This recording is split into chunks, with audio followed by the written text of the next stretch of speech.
A hunter went to check on the horse's condition and suddenly Bruce came out of the old horse's belly and threatened Paul by holding his companion hostage. But he didn't panic at all. He slowly got down from the horse and took out his pistol and was ready to surrender. But the next moment he shot his men, not caring if they were dead or alive. What made him kill his own men and capture Bruce alive?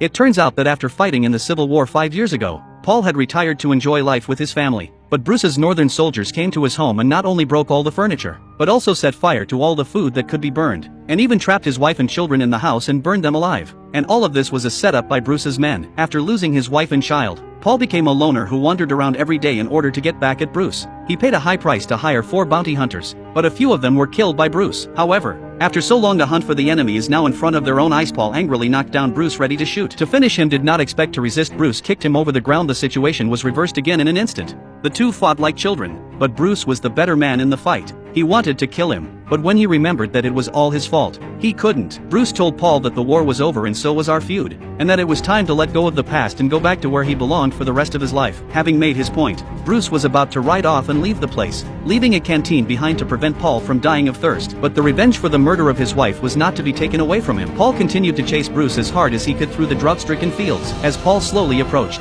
Bruce couldn't hold back and shot Paul directly in the stomach. Just when he thought he was going to die, Bruce handed him the pistol and told Paul to avenge his dead wife and son, seeing the enemy who killed his loved ones in front of him. But in the end he could not do it.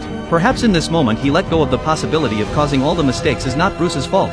Paul chose to put down his weapon and forgive Bruce. At the end of the movie, the two men are reconciled, but they also go on to different paths. This is the end of the movie. We will see you next time.